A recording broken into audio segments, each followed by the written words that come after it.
My name is Mark Otabor, and you are watching The Big Issue. As Lagos State residents join others across the nation to resume worship in churches and mosques, many has questioned the necessity of the action amidst continued rise in the number of cases. For some, the resumption defeats deductive reasoning and requires deeper consideration, while the opposing school of thought, the reopening, should have been done long before now. Dr. Maymunah Yusuf Kadiri is the Medical Director and Psychiatrist in Chief at Pinnacle Medical Services and shares the opinion that the directive to reopen churches requires critical re-examination as worship grounds are vulnerable to further spread of COVID-19 pandemic. Let's welcome her to the stage. It's good to have you. Thank you. Fantastic. All right, now on the other hand, Adeniyi Kunu, a senior broadcast journalist, writer, researcher, and developmental analyst, says there is no time for careful thought to opening churches and mosques. In fact, he wished the doors of worship places were opened long before now. Should mosques and churches reopen? Well, of course, we understand that the audience is on standby via Zoom to join the show. But of course, Adeniyi Kunu, let's welcome him to the stage. Thank you very much. Good to have you. Thank you very much for having me. All right, we have to set the ball rolling now. The conversation begins from this moment, and I would be directing my first attack to Mrs. Maymunah. Yes. Mrs. Maymunah, you are of the firm opinion that churches and mosques should not even be considered open at this point in time. Yep. How do you begin? So, dear Nigerians, because I'm addressing all Nigerians right now. Yeah. So I'm not just standing here as a medical doctor. I'm standing here as a concerned citizen. I'm standing here as a parent who is saddled with working and doing homeschooling for their children. I'm standing here as a mother who is a home engineer and know precisely how things go on. And I'm standing here as a researcher, a clinician, and of course, somebody who has enough facts behind the scenes to share with all of you today, knowing fully well, because some people are not empowered information, it's very easy to say, let the religious centers open. Now, why shouldn't they open? This is a novel virus. This is a novel virus because even the World Health Organization is telling us conflicting stories day in, day out. Don't wear masks, only if you are treating people with COVID-19 symptoms. Now, everybody has to wear masks, right? It is not airborne. With time, it became airborne. Now, of recently, they say asymptomatic symptoms cannot be transferred. It's very rare to transfer it. But I'm not saying, what is Nigeria doing? This is a country of 200 million people. We haven't even tested up to 50,000 people. It just means that we are not testing enough. So the result you see on a day-to-day basis, they aren't the true picture of what we have. The true picture is times 10 of what we have. And so opening up centers or organizations that are not economically going to add value to the system shouldn't be encouraged. If we open mosques and church, then open schools. Because I'm even tired of homeschooling. We do understand that these are places of SOCOM. These are places we need to go to pray and all that. But we can equally do it at home, with our family members, which is supposed to be. That is what religion is all about, bonding with family and friends. Not necessarily where we can go for the glitz and glam for congregational, whereby the stipulated guidelines categorically says, wash your hands with soap and water regularly, don't touch your face, check temperature. I don't even want to go to where we are right now. We will get there, of course, because this is a debate. Definitely. Yes, so as it is right now, it's a no-no until they work hand in hand with the people telling them, because there's already statistics in Lagos telling us we'll peak around July, August. So what is the hurry in opening up now in June? Thank you very much.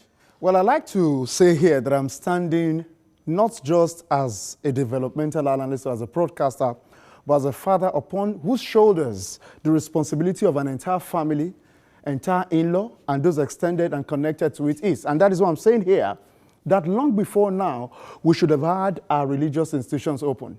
The reason is not far-fetched. Religion, in terms of knowledge, stands within, actually, the the academic, the confines of the humanities. And nobody can take away the impact of the humanities as far as our day-to-day connections, even mental health, are concerned. Now, let me say this.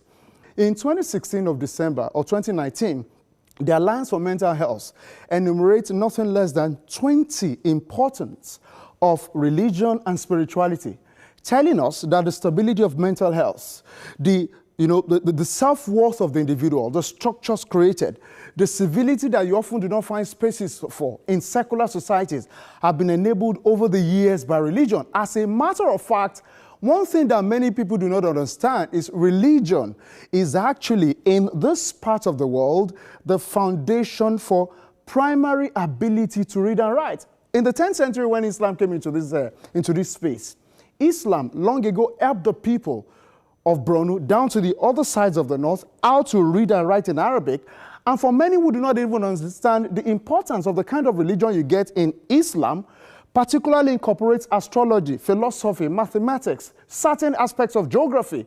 In fact, if you're talking about the depth of spirituality, there are certain aspects of Islam that I can't take away, and that is incorporated into the Islamic education that people get. Not so much about religion in the sense of people just going to pray. There are other additions to it. Then when you talk about Christianity that came to this part of the world in about the 18th century, you're also talking about, first, being able to help people read and write. So what the schools that we have conventionally have not been able to achieve, religion has helped us to do it. And for people who do not have the opportunity to have a sense of self-worth in secular world, the religious institutions have helped to a great extent to make that happen. So as far as I'm concerned, you might not be able to quantify in terms of monetary value the importance of religious institutions, but over the years it has helped to keep this same government, the budgetary spending that would have been allocated to mental health problems, to poor sense of self-worth, and in fact criminality has been prevented to a large extent by religious institutions. Now, fantastic. Brilliantly, you have actually outlined the importance of religion in this situation right now. Now, if I would take a cue from what she said, she said we are over 200 million people in Nigeria, and we have not even tested up to 50,000 people yet. Right. Now, the numbers we are seeing is double what is actually there, but they're not giving us the real numbers to tell you that the situation at the moment is still very dicey. Let me say, that's how there's nothing dicey here. And I want to disagree with you completely.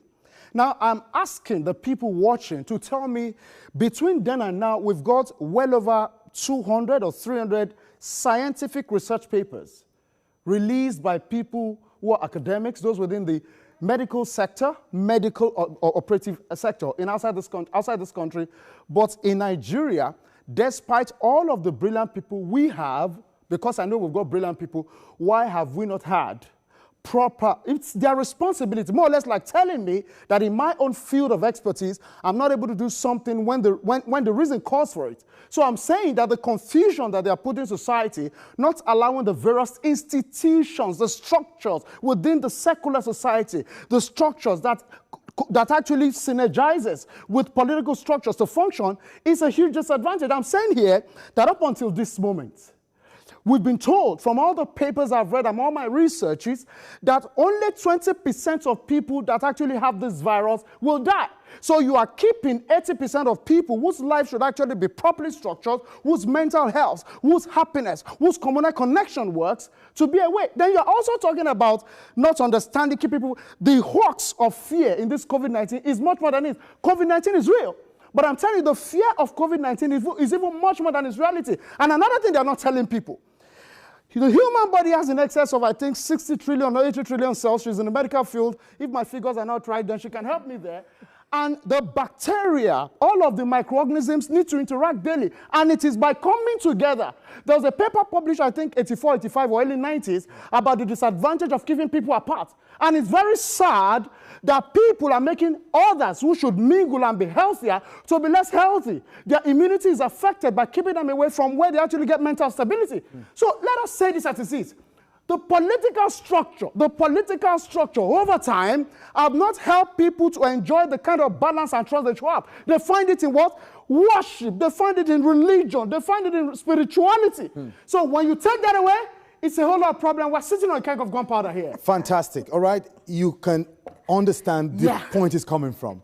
That togetherness is needed. That harmony is needed. Yes. It helps immunity as well. We do know that. Fantastic. We do, so how do you tackle this? I'm not here to say, don't open churches and mosques. No. Okay. We do understand, even when they say social distancing, you know, with time, WHO changed it to physical distancing. Yeah.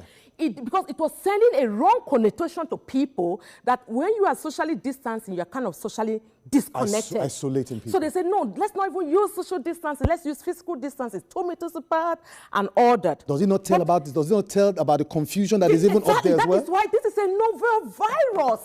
This is not a bacteria that you can culture. This is not a bacteria you can put in a bone. You can't tame it. It's a virus. This virus doesn't move. Human beings move.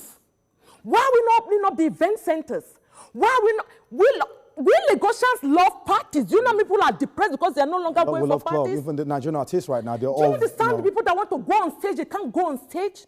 We are not saying churches and mosques shouldn't open, but open based on facts, based on where we have peaked and we are declining. New Zealand just finished treating the last soul who was affected.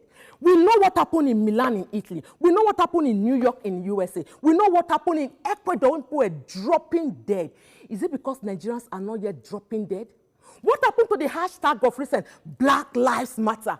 It should be Nigerian Lives Matter. When it comes to religious activities, a lot of times, people don't take into cognizance what the precautionary measures really should be.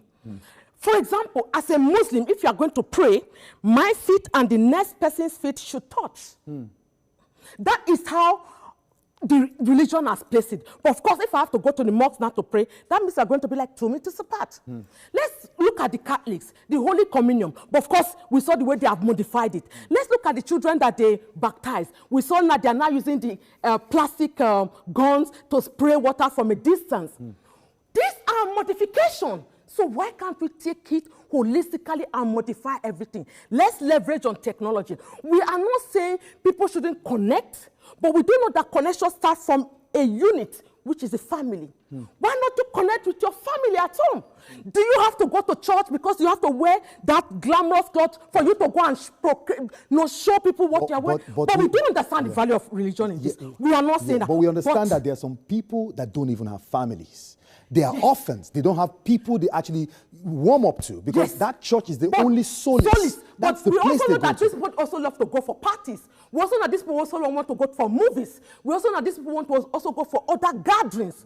Why are these other gatherings not being opened the same way we are looking at? Why is there pressure on the religious centers to open? We do know that in keeping our both physical and mental health, we need connectedness. We shouldn't be isolated and be isolated. But the truth is that. But you agree that fear is a very terrible. And anxiety. Fantastic. Yes, now people feel when you are in the presence of God, there is this relaxation. That comes with it. I've heard a friend tell me that if there's a bomb blast and he's in the church, he would prefer to die there than go out there to see what's happening. Meaning that if he's in the church, he knows that when he dies, hopefully his soul would find heaven. That is assumption. Hopefully you go to heaven. Who said you will go to heaven? The truth is that there is solace in the churches and the mosques. Fantastic. We don't understand that. But don't open until you have, you are declining. You can't open when there's a peak. As it is now, there's more virulent infection going on. This is the true picture of it. COVID-19 can be graded into mild, moderate, severe, and critical stages. Okay. Now, we do have more of the mild cases, and we do understand that 80% and more recover without even treating it. Yeah. But here, as of March when the lockdown started, the fear was like this, and COVID-19 was like this. But right now, COVID-19 is like this. The fear is now. No, and the fear is now minimized. And this is the danger that comes with it. People are now presenting with more severe and critical cases. In the last 4 days in Lagos, the death rate has almost doubled down what we've had in the past 2 months. But we also understand that most of the cases are not even COVID-19. But the moment you are ill, they want to call you a COVID-19 patient. No, people are scared to go to the hospital. Medically, this is what happens. This is what happens. When people present with symptoms related to COVID-19, which are even more now of loss of taste and smell, which are the things that didn't even come in ordinarily, people are presenting more with difficulty in breathing. And when you look at the real statistics as in raw, let's say I'm saying Nigerians, let's listen to facts. The real statistics in raw, people are not dying before they are even confirmed as COVID-19. So what does that tell you? It means we are presenting late. It means we are breaching all the protocols. It means we are not taking things the way it should be done. And let's not forget that there are people that are actually more at risk, the elderly. But do you know what? We've had a Nigerian who died less than 20 years old, COVID-19, with no comorbidity, meaning no hypertension, no diabetes, no asthma. What happened? Is that just a one-off outliner? We don't want to open up centers where it will be a gateway where we will have more cases. And our healthcare system, Nigerians, is very fragile. In fact, the Association of Resident Doctors are threatening to go on strike. She's saying, look, our health system is fragile. Why would we put pressure on our health system and bring the churches back when at the end of the day, we might be seeing more cases heading to the health centers that are fragile? In the first place, why will the church have to suffer for the negligence of those who have the responsibility to cater to the needs of the people, the information needs of the people, the medical needs of the people, the kind of administration that should ensure that people have an understanding how to keep their daily lives in order? It is in this Lagos that we saw the streets litter with death up until the past 1 year, where everybody's life was exposed. And in fact, when people talk about the fact that we don't need to expose ourselves to danger, does this COVID-19 kill as much as malaria kills anybody on the African continent every year? Does this kill as much as flu kills? Does this kill as much as smoking does? Why is it that people are creating unnecessary fear and preventing people from having their life? I'm saying here that one of the things experts have said, and I don't think my co-debater here will disagree with me, is that once you have a strengthened immune system, most of these things that are happening will leave you. So why don't you tell people to take proper vitamins? Vitamin A is there, B is there, C is there, E is there, and zinc. Strengthen yourself, drink clean water, do the better thing you do, keep yourself healthy. I'm saying here that you should not confine people or keep them apart. Let's say this. When an institution, let's say the political institution has failed, when you're talking about the secular order, when it has failed, the reprieve people have should not be taken from them. The Italy she mentioned here, Italy has an older demographics in terms of those who are older were the ones that died the most. And if you look at the people that have died, in fact, certain things tells us that because we've got melanin, one of the things that could help strengthen the immunity is actually vitamin D that you get from the sun. So when you keep people indoors, you keep them away from coming together, the exposure that you get that should help the immune system will not be there. Then you're talking about people, for instance, I know that Muslims cover more. In fact, if you go to the community where you have Somalis, that's in Sweden, they were the most affected because most of the women cover. The exposure, the melanin ordinarily does its own, that the covering itself prevents sunlight. So when you not keep such people away from where they should gather, it's going to affect them. So I'm just saying here that they should stop telling us these things about keeping people apart. Excuse me, let me see the day that malaria kills less. Let me see when flu kills less. In the US, as we speak, it kills less. And she's talking about testing. Very brilliant medical researchers have actually faulted the testing method. They have faulted the testing method. Wow, this show is getting quite intense. Our guests are poised to show us the two sides of the coin in this debate, but we do have to go on this break. And when we return, the debate continues. This is still the big issue.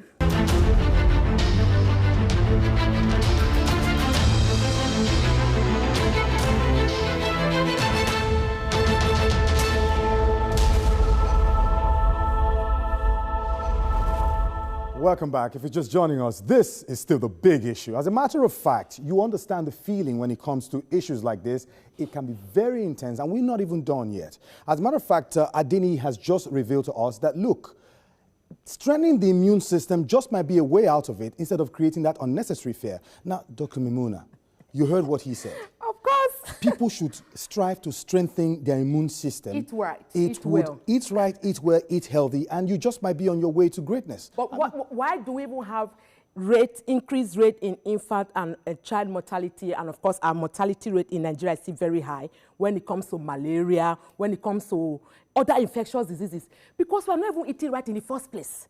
There's a high rate of poverty in the land. And of course there's a high rate of illiteracy, in the sense that we may be knowledgeable in it, but we don't have that. The mindset is not about eat the right nutrients, but eat to fill up. So that means... Eat to survive. Yes, eat to survive. So more of carbohydrate, more of things that will not necessarily rice, our immunity. So fruits, vegetables, proteinous meals. And of course, we do understand that now. They say, look, the chloroquine and hydroxychloroquine, there's so much research that is going on. Randomized control trials. Okay, let's stop it. It's no longer working. Chloroquine will work. This is chloroquine that we said we took out of the system years back by NAFDAC. Now people are using it to treat COVID-19. And of course, with zinc, because what zinc does is that it helps to chloroquine to penetrate the system more. Better. But of course, that is the end stage. And the very first stage is eat right, boost your immunity. We know people are not eating right. People are hungry. People are poor. People don't even have the money. So if you tell them to eat right, it's not going to go away. And we know we have a lot of homeless people.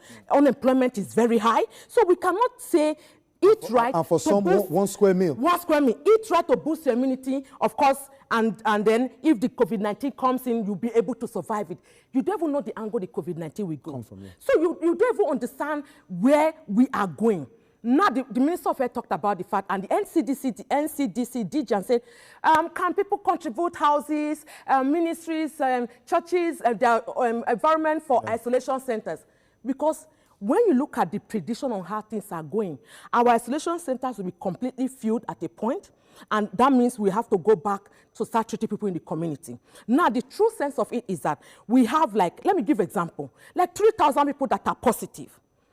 So people are in the isolation center. We've discharged a certain number of people. But there's a certain number that are still in the community. That means they haven't been able to get into the isolation center. Because, why? These are so many reasons. That's why I said the literacy is still very poor. Yeah. You go to their streets to pick them to go to isolation center. They run away. They run away. Like literally, these are people that should come in. They will feed you in isolation center for free safe. You know, but of course, we do understand that some people will die. But the truth is that ignorance is still very high. The education we are doing, let us make the public enlightenment programs more and more and very effective. And of course, let people understand that COVID-19 is a novel virus. Fantastic. Now, Adeniyi is saying that why would you put the bane of that problem on the religious body? Those who are supposed to do their homework in ensuring that there are enough isolation centers, there are enough structures on ground to treat this whole pandemic, why would you now make the religious houses suffer for the inadequacy of those who are in authority? These are the people in authority, and people in authority are human beings, right? People that own churches and mosques are also some part of the people that are in authority, right? So what I'm really saying now is that the pressure to open up religious centers should taper down. Okay.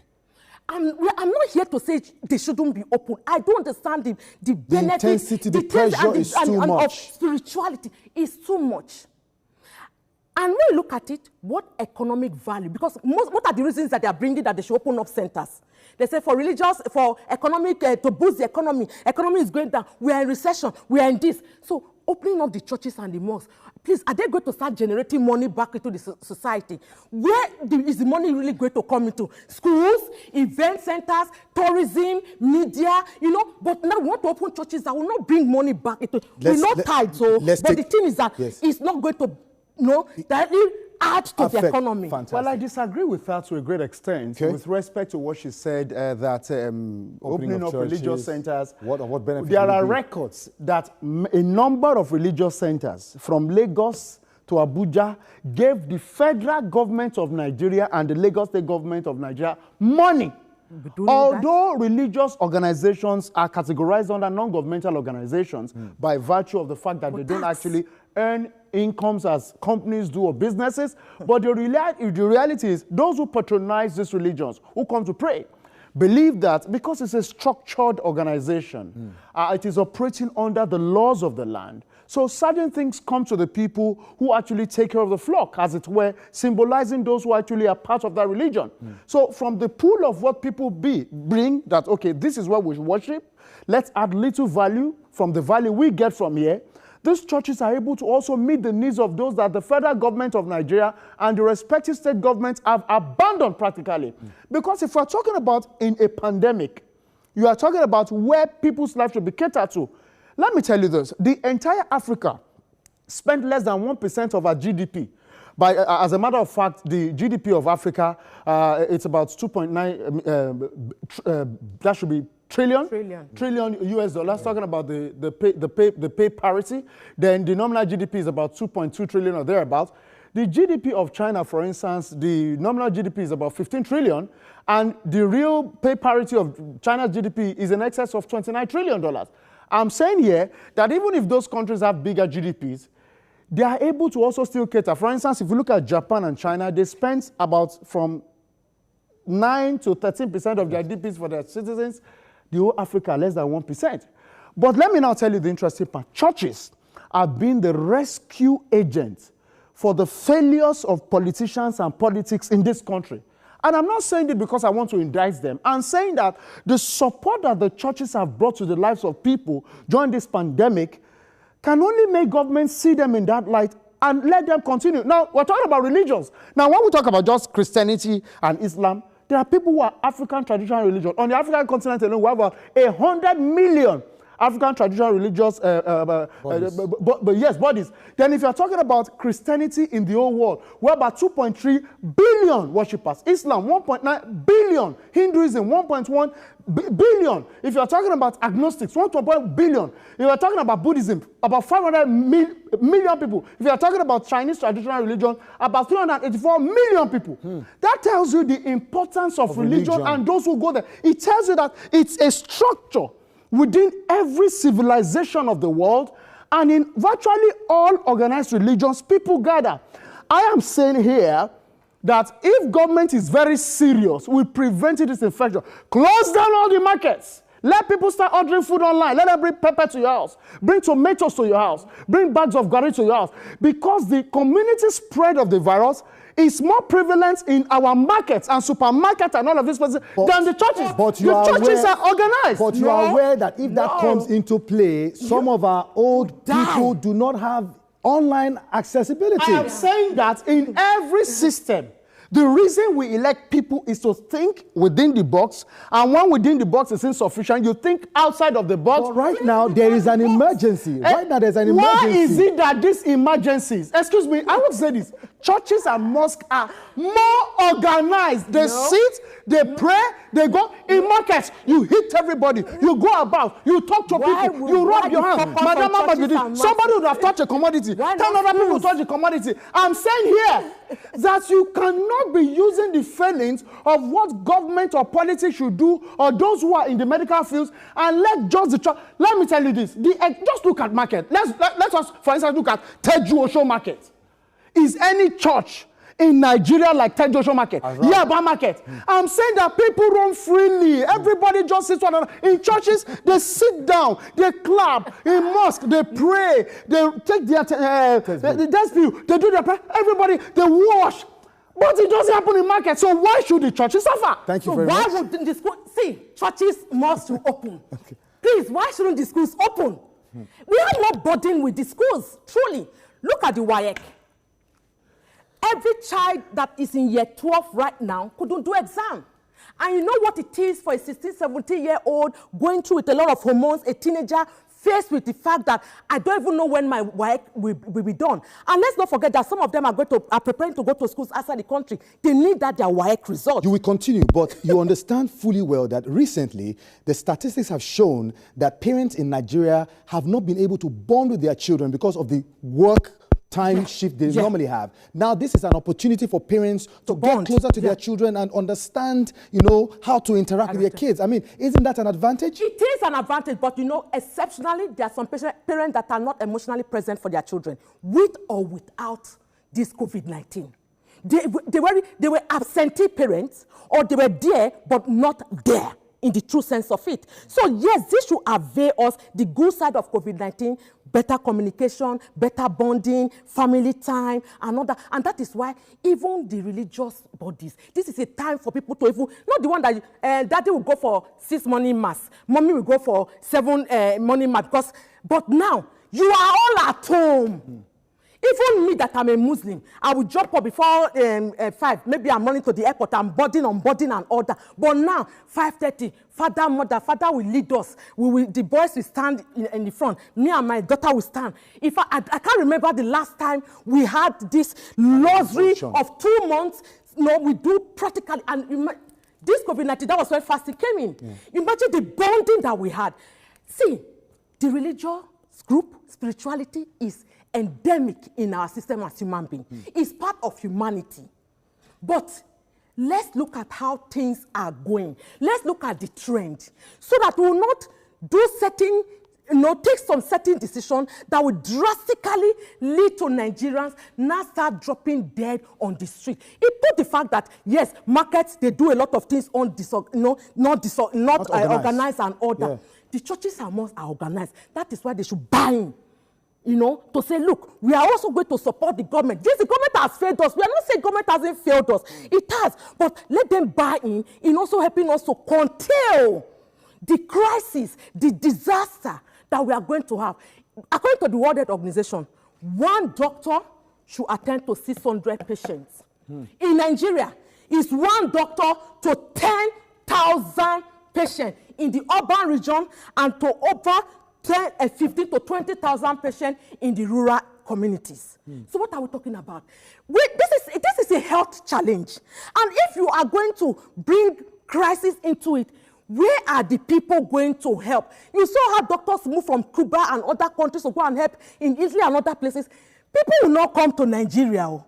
And the Nigerian doctors that are here, in fact, as a psychiatrist, I have more Nigerian psychiatrists in the UK than in Nigeria. And we understand that some of them are even itching to leave. Yeah. Hazard allowance is 5,000 until COVID-19. And we are not saying doctors should have life insurance. The hazard allowance should increase. Do you know how many doctors that have COVID-19 that are presently in isolation in different parts of Nigeria? Right now. Our healthcare system is too fragile for any crisis. And this is why I'm saying anything that we can do to curtail this. So the religious bodies are a very organized group of people. And we love them for that. But help us. Good. Well, she said the religious organization should help. They are already helping you. You are preventing their help. No, they are helping you. You are preventing their help because it is when the churches are open that they are able to attend to the mounting mental issues that we have, the instability that have affected the mind and the psyche of people, the fact that people. Okay, let's say this. You are talking about bonding. If you hear the rate of divorces and families that are broken, the only reprieve that many of these people, it's your field. And you have the figure. The only reprieve these people have, is when they go into the churches, is when they interact that they see as role models, figures that they can talk to, figures that they can actually draw from. I'm saying this. It's a fact of the matter. Different publications, articles, research papers have been written that religion as an essential part of the humanities has helped many societies of the world to keep stabilities. And if you are talking about even leadership failures, the nurturing ground of leaders actually are religious institutions where people are told to understand that rather than curse your leaders, rather than actually become destructive, you have to mediate very sensibly, in a civilized manner, so that the political leaders can look at you and say, perhaps this person could help others. And let me even say this. The crisis of disregarding the lies in certain aspects of this COVID-19 is simply because the political leadership that has failed feels it can do it all by itself. But the failure is becoming very widespread because it has refused to key into that agency that has helped to stabilize the people to believe that at least we have reason to go on with our lives, and that is religious institutions. So the particular agency, the particular institution that has become very relevant over the years in helping to stabilize the polity is short. You cannot achieve that in your homes. We are not saying people can pray in their homes. We are not saying people cannot bring their families together to pray. But I'm saying that you cannot substitute the prayers of a group in churches, in religious organizations, as that with the house. They are two different things, and that is what I'm saying now. They are two different things entirely. We will go on this break. If you're just joining us, too bad you have missed out on a chunk. But trust me, we are not done yet. We'll return. This is still the big issue.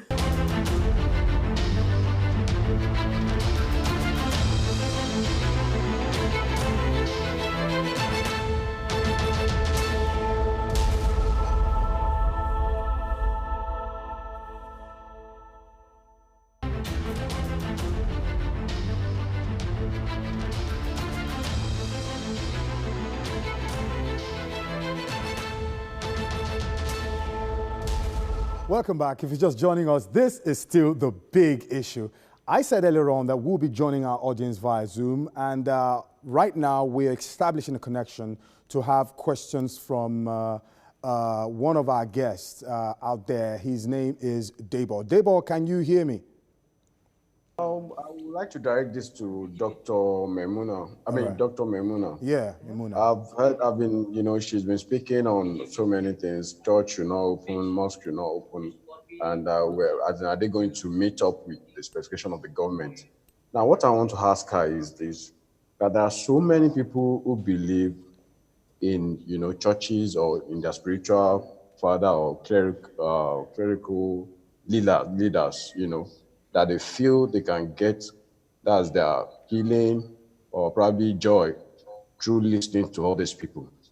So I want to ask her if she's putting that into a line of thought, that when you don't get to probably see your pastor or, Muslim leader preaching, you won't be able to, you won't get fulfilled. So how would you answer that? Okay. Or are you putting that into your line of thought when you say, would they be able to meet up with what government is? All right, Debo, what about the other question? Okay, yeah, this for Mr. Adeniyi. Okay. He has emphasized about, it's just the other side. So I want just to ask him, if it's about religion alone, how about the safety of life of people? Okay, thank you very much. So I'm just playing the devil's advocate. People will come together. So how are they going to put in place, the necessary and, the safety of people, really? Yeah. Thank you very much. Now, you got the question right. Now, those who actually have hope and faith in their cleric, leaders in church, they know that when I hear a word, because even the word of God says, believe his prophets and prosper. Yeah. That's the verse a lot of Christians are, leveraging on. And they feel, if I can listen to my head, if I can listen to my cleric head, I believe I will be fine. Just a word from the pastor and I'll be okay. That Heaven faith is help those who help themselves. Fantastic. We also know that. Yeah. And technology has availed us all manner of options that you can hear your pastor, you can hear your imam. Telephonic, WhatsApping, online, video conference, whatever you can. Do you know there are some churches and mosques that when you go, you cannot even see the imam praying in front, especially for we women. When, as a Muslim, you are at the back. But right now, if you are going to leverage on technology, you will see the imam in his cubicle praying, even the pastor praying. So but you are aware that a lot of members do have one-on-one session counseling moments with their heads. You can do video. Right now, we are doing telemedicine in my hospital because patients don't want to come in because hospitals are high-risk centers. And we are leveraging on technology to deliver service, and we are not compromising anything. In fact, you are even getting more than the face-to-face. You have more room for answering, for questioning, and I can log in, bring in the patient, log in with my colleague in US, log in with my colleague in Brazil. We are all together. That is something we won't have been able to achieve physically. Okay, fantastic. All right, Adeniyi, you heard the question that was passed to you. Yes, of course, about safety of people in church. Yes. And you also remember that Dr. Maymunah highlighted a lot of, disadvantage of the fact that, not many church bodies, organizations can afford those basic necessities if you talk about that, one of the things that are basic which churches and mosques can afford, if you look at Islam has actually crossed 50% of the order because you cannot pray without washing your hands and feet. Yeah. It therefore means that for mosque, provide soaps. In fact, we could actually encourage NGOs to provide soaps, especially the ones in Lagos, so that they can have soap, combine it with the water, and they're good to go. Now, for Christians, the average church has a convenience. The only thing that they have to do is to just redirect the pipe to outside of their church gates, connect it to the drainages, let people wash their hands before they go into the churches. As she rightly said, that's the most effective that you can use to keep yourself clean. So if you wash your hands before going into the church and you don't allow the people open the door churches, let ushers be stationed with hand gloves who open the door for them, close it so that everybody don't get to the church. Then you separate the chairs and let people sit. I think it is less cumbersome than Dr. Maymunah painted. Having said that, I think that is safety. And you're talking about safety. Most of the church leaders and of course mosque leaders are on the average educated. They can read, they can write because they're leading the people. So this guideline shouldn't be a problem. Now, going back to some of the things she said, she talked about the incidence of rape. For the first time in 2017, the National Bureau of Statistics availed the country the reports on cases. It has never been. no official general record. 2017 was the first time that we have an official documentation as provided by the Nigeria Police Force, which was that in excess of 2,000 rape cases were reported. Yeah. And out of that, less than 30% actually saw the end of its case. Yep. Now, out of that, over 90% happened in other places. Mm-hmm. Less than 7% happened in churches. So I do not want anybody to make the church look like a place where it is rape and rape and rape. It's not a lie that some of these things happen in religious centers. I will not disagree with that. But when you have over 2,000 cases and less than 100 or about 50 happened, if some of it even happened around, not even in the church. Now, I even want to the recent one that she's talking about, it is not even the leadership of the church that got involved. And you can imagine, especially in this pandemic, I think that the people that will be doing the forensic analysis of everything concerning the rape of the Uwa in Benin must take cognizance of the fact that most churches are on lockdown. Some churches don't have central gates. So perhaps the person who went to meet Uwa there thought it's a place, it is quiet at that point, and prayed on her. And when they have to ask the person has to say, well, it was sent for that money. You know, it's something that they really have to look into. So when you hear a side of the story, you have to try to flip the coin so that you can.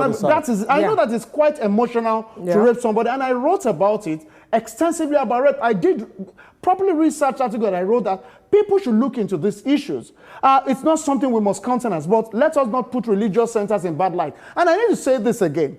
Most of the religious bodies have highly educated people as their leaders. If you're talking about Tunde Bakari, he was a lawyer before he got into the ministry. Talking about an accomplished mathematicians, Adeboye, Pastor Kumuyi, accomplished mathematicians. We have people in different walks of life that properly educated. They didn't just jump into religion. Therefore, these are people who do not only provide spiritual succor, they will also provide, a lot of intelligence, intellectual capacity is what they've got, and that definitely will rub off on the congregation and the people and the things they do. So I'd like us to know that when we talk about churches opening, we're not just talking about people who come to just give you dogma. We're talking about people who also give the practicals of life and ensure that people are properly, in the scheme of things. Thank you very much. Now we have another guest online to pass across a question quickly. Yes, a lot of people do not observe the cautions given to them. So are we sure if they go to church, they will observe that? Do you understand? If they go to church, will they observe these things? All right. Is that the question? Is that all? Yes, that's the question. Thank you very much. Do I answer? Yes. All right. There's something I really need to say. If there's any time the National Orientation Agency has failed, it is post-millennium Nigeria. I grew up in this country knowing that the National Orientation Agency every week, 7 days a week, will definitely have one information or the other regarding your civil responsibilities. But in the information age, we find out that the National Orientation Agency, as led by Dr. Garba Abari, appears to have gone with the winds. That agency that has offices in 36 states of the Federation and Federal Capital Territory has not lived up to its billing. And I say that not to be corrected. Ask the average millennial if they know who heads the National Orientation Agency. The relevance of the National Orientation Agency should not be felt only during politicking or when we're having general election. The agency must, time and again, because, of course, the agency is under the Ministry of Information, it should consistently be in the homes of people, in the radios, in the cars, on the TVs, even on social media. In fact, on Twitter, the National Orientation Agency is absent. On Facebook, you can't even find them. On Instagram, maybe that's next year. I'm saying here that that agency of government has the responsibility to make people... that's one. Then another thing. If you're talking about government as an institution, I think the government really needs a lot of those of us who are privileged to help them. And I'm telling the president now, if you need my help, if you need Dr. Maymunah's help, we can help with medical communication, we can help with the needed information so that we can help this country. The information that people should have.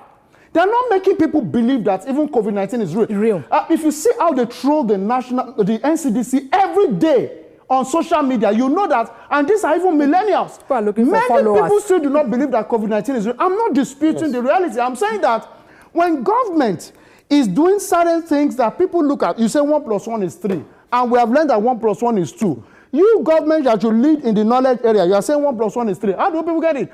It has come to a point that the sarcasm is at its height, where they say, we keep seeing life scores, no match. And I tell people, how did it get to the point where people cannot even be? That's why you see people don't take precaution. It therefore means that when you say somebody tests positive, excuse me, it is an infection. It is real. Why are you holding on to their medical report? Give it to them. It's their property. Now you sick. Now they're sick now. Better collect their report. It's politics. How can people be tested and not giving their results to know where they stand? So there are ethics to every profession. And when it comes to the medical ethics, professionalism and confidentiality is very key. But of course, if I'm telling you your blood culture or your blood result is showing this, I have to give it to you. Yeah. There's no two ways about it. Why? Because you can decide not to consult with me. You can decide to say, look, I live in Ikeja, I have a hospital nearer to me. I'll prefer to consult in the hospital nearer to me. So that is a political side of all this. Health-wise, it is wrong. Is this individual that has the result? Give the individual his or her result. There's no holding back, because that is the reason why the person will say, look, if you are doubting me, they gave it to me in the hospital. This is the test I did. But now I'm coming to tell you, words of mouth, I'm positive for COVID-19, and my result is still with the hospital. They didn't. How am I supposed to believe you? So that is not. So you see, when it comes to testing for COVID-19, we have the PCR. That is the more detailed one. That is what we are doing now. That's what we're talking about now. Now, holding back the result, is it not going to cause more danger? Because you have said it already. But it's going to cause more danger, because if I do not believe and I do not reorientate the people around me, the importance, and look, yes, I saw it myself, it's positive, I'm going to take precautionary measures, I'll do home care, isolation and all that. Yeah. So I'm staying away. If that person doesn't even get it, there's no way it will make his family members, friends understand it. So it is wrong. The impact will be huge, because for every person that dies from COVID-19, there's contact tracing. And how are we even doing this contact tracing? How are things even being done? That is why we are saying we want to close down avenues that may escalate our issues. If you see, left for me, there's succumb in spirituality. But when I stand there and I talk with regards to how the healthcare system is currently operating, I'm talking with facts. And there are certain things that I cannot even say, because I know what is going on behind the scene. It's appalling. It is disheartening. It's a disaster, time bomb waiting to explode. And we also understand that presently, despite the fact that we have, not enough health workers in the sector, a lot of health workers are still writing foreign exams to leave the country. Why wouldn't they? Hazard allowance was 5,000 until the global pandemic. That is when you knew. Did you know that it was 5,000 naira before? All the doctor friends that you know, they will tell you that you assume that they have money. They don't have money. It's suffering and smile. If I did not even see this when he said this long time ago. Doctors is humanity. They are here to save lives. So any doctor that is going to be rich today, is not because you are consulting a patient. Let's take this context out of this discussion right now. Why is it difficult for health practitioners to pass across a message to the government for them to understand the gravity of what is on ground? Because, this is a health issue here. It's politics. When politics come into play, and again, this is where we are not telling the medics, get into political positions.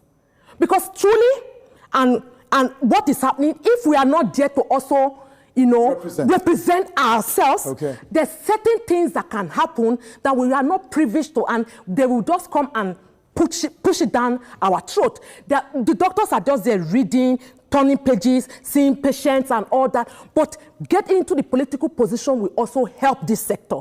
And putting the right people in the right places. We have squares in square pegs in round holes. We don't have the right fit. Now, and I'm not here to even say all what is happening. Fantastic. Now, Adeniyi, let me take you up on this quickly. Please. Now, she has said that she would really advocate for health, practitioners and medics to be in politics. What about our lawyers, SANs, scattered all over Nigeria? Can they form a formidable force to push an agenda of health to the government for them to understand that, look, Without these people, we can't even exist. We can't operate. We can't function. They are like the nucleus of the society. I mean, why is it so difficult for the health practitioners to be taken seriously, for them to understand the gravity of what their duty really is? One of the misfortunes of having legal professionals or legal practitioners, as it were, influence government is because even the leadership of the judiciary appears to be compromised. And I'm saying this as a matter of fact. Before they confirmed the current Chief Justice of Nigeria, they asked a question about technical and technicality. The world saw how the Chief Justice of Nigeria answered the question. And I tell you, the sadness was colossal. There are true cases. There are people being confirmed. There are people dying. That's true. And this is a reality. But the fact that, is it blown out of proportion? Should it be looked into like any other medical condition, like the malaria that's still killing people every now and then, the infant mortality and every other medical condition? Is because this is a novel virus. It's new. The strain is different in the coronavirus strain. And that's why you see the guidelines, the reporting keep changing. Right. Even the World Health Organization will say this today. And so there's so much confusion that we don't even get to, if we will ask today, today is this thing, tomorrow is another. So it is, let us see it in that light. Okay. Like, because it's new, it's novel, things keep changing. Fantastic. How do you react to that? I'll answer that question by going to Kogi and Cross River. Right.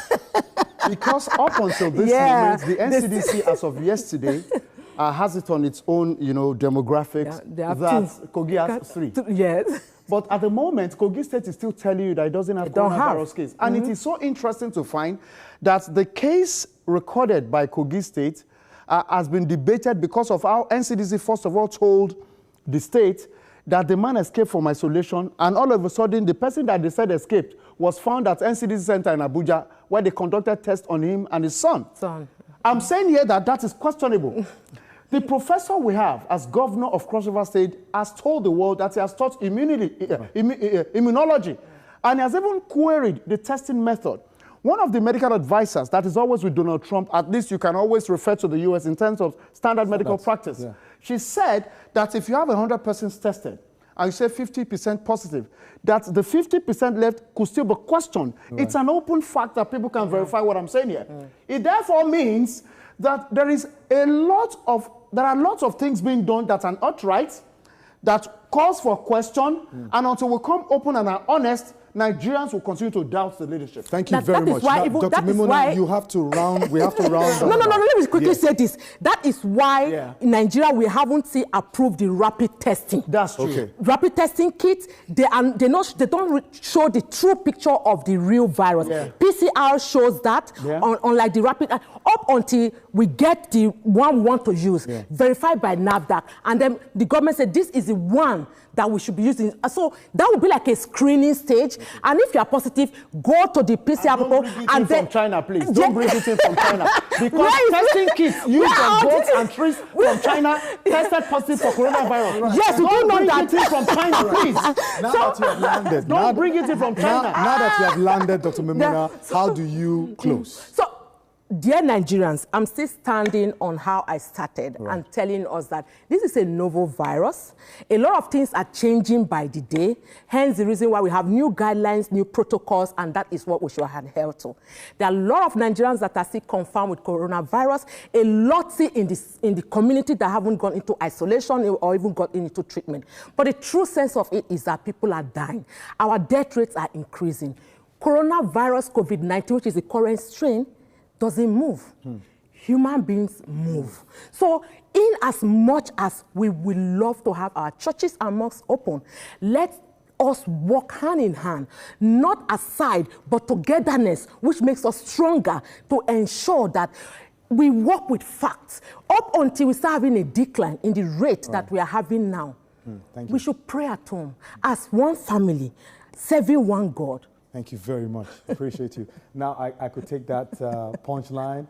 The constraint of coronavirus is not what moves, it's what people actually move. But the reality is that you are talking about politics, and politicians are politicking that has made people become too far right now from the people, the only thing that can help give that succor that is needed, people can still pray in their homes, but when people come together in various religious centers, don't forget we have Christians, we have Muslims, we have Rosicrucians, we have African traditional religious beliefs, we have all sorts of beliefs. So let people who want to gather and worship be given the opportunity to worship, because to a great extent they are going to help reduce the incidences of mental health problems in this country, because we don't have enough funds. It is preferable for them to repair the National Assembly with 27 billion naira rather than to give medical health allowance and insurance. So let us get this way. Religious centers open. Thank you very much.